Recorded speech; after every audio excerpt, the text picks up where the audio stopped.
So picture this: a whole weekend away, a suite in a 5-star hotel, dinner at a fancy Michelin star restaurant, tickets to the theater, even shopping for some fancy clothes. So I pick her up after work. I've packed some casual clothes for us both, toiletries, etc. I tell her I've got a surprise plan for her and she immediately starts protesting, saying she has things to do. I've told her that everything had been taken off and she didn't have to worry, although the atmosphere in the car was cold, to say the least. Anyway, a few hours later we arrive at the hotel and check in. She seems to cheer up when she sees the suite we have. Saturday we headed out shopping ahead of our planned evening. Several hours later we return to the hotel to get ready for dinner. After a while she emerges from the bathroom. I can't put into words how amazing she looked, wearing a dark blue evening gown, matching lingerie, 4-inch heels, jewelry, hair, and makeup done perfectly. Let's just say my jaw was on the floor. When she saw me staring, she smiled at me and gave me a twirl, and she looked as stunning as the day we tied the knot. So the dinner went as well as it could, although there was very little conversation between us. We hailed a taxi and headed out to the theater. At least I got a thanks for this part. I'd also arranged for a pair of mutual friends to join us at the theater. So we took our seats and enjoyed the show. Just as the intermission started, I reached over and placed my hand over hers to ask her if she liked the show so far. To my surprise, she snatches her hand away from mine like she'd just been bitten by a poisonous snake. She looked me square in the eyes and proceeded to tell me that whatever I was thinking was going to happen tonight when we got back to the hotel, I could forget it. Her words, almost dripping with disdain and venom, also loud enough so several people around us heard. Our friends didn't know where to look or what to say. My wife told me to shift because she needed to use the bathroom. At this point, something inside me just snapped and I got up,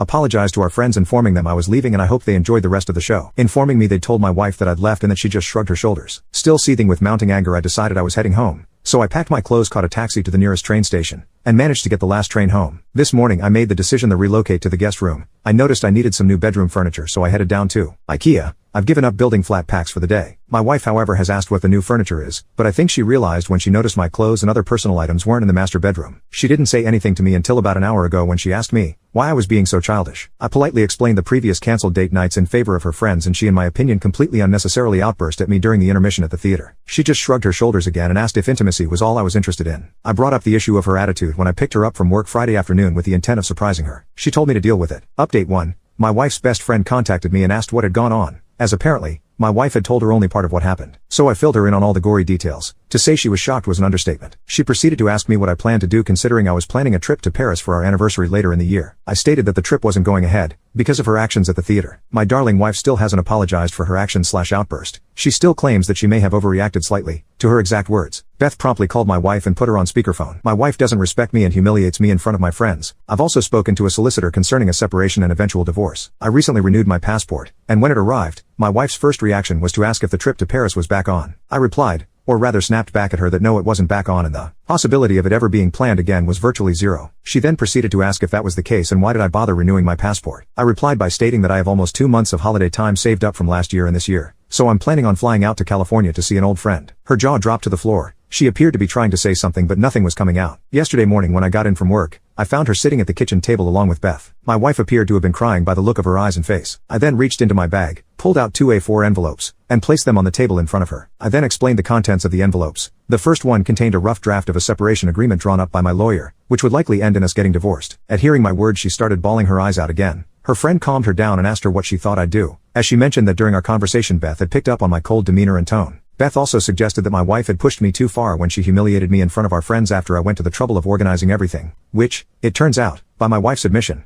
was something she'd wish I surprised her with. After my wife calmed down, I proceeded to explain that the second envelope contained a list of marriage/personal counselors and instructions for her to choose one. She was then given the ultimatum to choose one of the envelopes. I would be leaving Sunday morning to catch my first flight to the US, and she'd got until the time I returned to make the decision, as I refused to be spoken to and treated like I was that night. Add in the fact that she didn't see, and I'm still not sure she does, that her reaction was uncalled for and way over the top. Before she could respond, I told her in no uncertain terms that if she started screaming at me, that the second option would be immediately removed from the equation. I'd also reiterated that if I found out she was seeing someone else whilst I was away, option 1 would be selected by default. Update 2. I'm finally back home. I received messages, voicemails, emails, and missed calls, mostly from my wife and a few from friends and family. It turns out the friends we were with that fateful weekend had informed my parents of what went on, along with a few other mutual friends who had inquired about my well-being since I'd been pretty much radio silent since I left for my trip. The messages from my wife started with the usual empty platitudes, insincere apologies, etc. I assumed that when I didn't give her the satisfaction of responding, the messages became more menacing and darker in nature, almost to the point of threatening. I rang her and told her that I'd landed back in the UK and I'd be home after I made a quick stop off at my mother's house. She seemed overly affectionate and sweet on the phone and almost had me wondering if it was the same person I left when I headed out to the US. So I spoke to my mom. Anyhow, I get home and my wife practically rugby tackles me the second I'm through the door, again showering me with affection as if nothing had happened at all. She made small talk, asking if I'd enjoyed my trip, asking where I'd been and what I'd saw. I waved her off my lap, sat her down on the sofa next to me and asked her bluntly if she'd decided the 2 envelopes it presented to her before I left. She simply scoffed at me and asked if it was really serious because she assumed that I was just being childish and throwing a tantrum. I informed her that I was deadly serious about it and if she'd given it any thought. She just smirked at me and told me to stop being stupid and get over it. My reply was that she'd given me her answer and said, "Thanks for letting me know where I stand." At which point I rang the solicitor who drew up the 2 sets of papers, and although I hated ringing her one Friday afternoon whilst she was likely with family, she asked me what choice my wife had made. I informed her that I didn't want to discuss it over the phone and could make an appointment next week to discuss it in person and go over my options. As I wrote down the appointment time, I caught my wife staring daggers at me and looking so red in the face that I thought she might be on the verge of either having a stroke, heart attack, or both. After I'd finished the call, I turned to face her, and before she had time to say anything,